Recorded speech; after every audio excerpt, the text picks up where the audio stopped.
What's up, guys? Welcome back to Bible Fun with the Duns. Today we're studying... What? They don't know that this is the third take of the video. Third? I think it's like the fifth. It's the third. Okay. Okay, now it's... What chapter? And action. Okay. 5, 4, 3, 2, 1. What's up, guys? Welcome back to Bible Fun with the Duns. Today we're studying Proverbs chapter 20. Let's jump right in. So I liked a lot of verses in this chapter, but my favorite was Proverbs 20:15. It says, "Wise words are more valuable than much gold and many rubies," which kind of reminded me of one of my Bible drill verses, Proverbs 22:1. "A good name is to be chosen over great wealth. A favor is better than silver and gold," which is kind of talking about it's talking about how you want to be recognized as a good person, not someone who they're like, "Oh, who's that? They've been really bad, I heard." So Yeah. Good character? Yeah. Yes, good character is more valuable than even all the wealth in the world, right?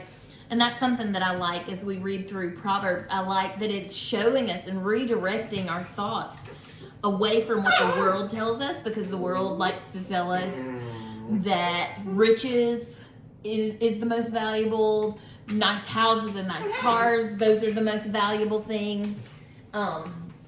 But Proverbs tells us the truth, and it tells us that we live as part of the upside down kingdom, as part of God's kingdom, Orville. And this is our fifth take. And it tells us what is really valuable, and it's not wealth, but it is good character. It is wise words that we can live by and cling to. And so some of these words, I found 3 verses that were wise words that I could cling to. Verse 7, it says, "The righteous who walks in his integrity, blessed are his children after him." And in the margins, I'm gonna pinch you. This is where it fell off the rails earlier because I mispronounced something, and it's past my bedtime. But in the margins of my Bible, I wrote generational blessings. You got it. And it just reminds me of the way that we live. It doesn't just affect us, but it affects those who are yet to come. And so the way that we live, I'm hoping as we seek God and we seek to live wise lives that are following after God, that impacts our kids and our grandkids. And then it makes me reflect back on like parents, grandparents, great-grandparents. I do feel very fortunate to have lived so far a very favored and blessed life. And I don't want to forget to be thankful for those generations before me who did seek God and seek to live to honor him. Another verse that stood out to me was verse 30. And it says, "Blows that wound cleanse away evil, strokes make clean the innermost parts." And so like my last 2 verses, sometimes I read through and it all makes sense. It all like clicks right away. But sometimes I read through the Proverbs and I have to chew on them for a little bit, especially when they're disjointed and like this just kind of came out of nowhere. And what it made me think of is times in my life that I might call a blow or a strike or something like that.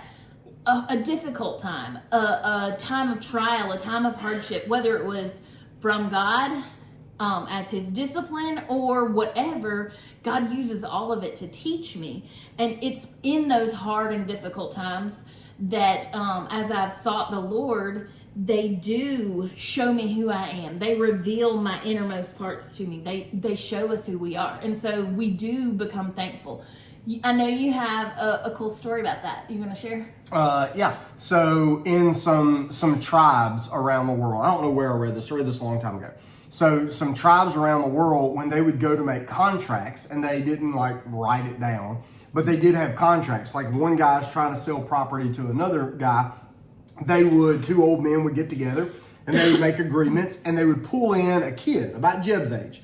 And they'd pull him in and they'd sit him down in the middle of this discussion, and he would listen to them say, "I agree to sell this to you for this much. It will be for this long." And they'd go through all the contract. And then the really odd thing was they would start to like whip the kid.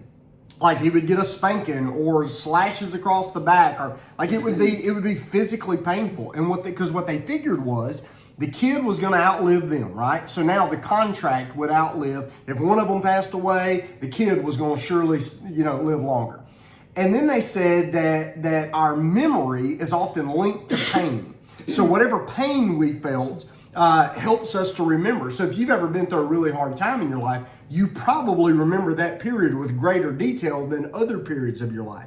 And so these contracts would be based on the literal strikes and whippings of somebody who would remember that for the rest of their lives. And so when we get into this discipline here, that this hurt that cleanses away evil and the stripes that go to the depths of the heart, that's what it's talking about. It triggers, that discipline triggers our memory and hopefully refines that stuff out of us. Okay, and then my last verse is verse 24. And it says, a man's steps are from the Lord. How then can man understand his way? And I was just thinking about that. And honestly, apart from God, we cannot really understand our way. The great question of humanity is, what's my purpose? What am I here for? What's the meaning of life?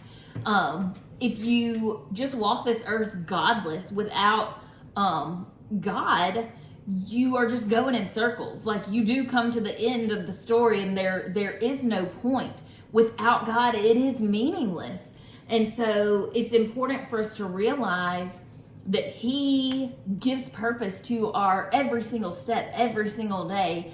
And, we can plan out a course and a path for our own lives, but if we're not seeking Him and seeking His wisdom and doing that, we're doing it, I can't think of the word, but like, it doesn't have meaning. It in vain. We're doing it in vain. That's the word I was going to say. Good deal. All right, so I just have a couple, super quick because they're super practical. Verse 19, do not associate one who flatters with his lips. Okay, easy, right? I wrote in the margin of my Bible, Adrian Rogers said this. He said, flattery is a lot like perfume. He said, you can sniff it, but sure don't swallow it. I thought that was a good way to deal with it. So don't believe your own press. You're not as bad as they say you are, but you're probably not as good as they say you are either. So just kind of know where you are. And then I think my favorite is in verse 3. It is honorable for a man to stop striving, since any fool can start a quarrel. So sometimes maturity is knowing when to stop. Maturity is knowing that you do not have to show up to every fight you're invited to. Sometimes you can just smile and you can just, you can just let it happen. Why? Because you don't always have to prove yourself right. And listen, if any fool can start a fight, then let us be wise enough and mature enough to stop a fight before it gets out of hand. I think simple, easy. Some of these proverbs are like no-brainers. They're softballs. Others are deep wells, but all have purpose in our life. We hope you're enjoying it. So we'll see you next time, and we'll be in chapter 21. Bye. Bye.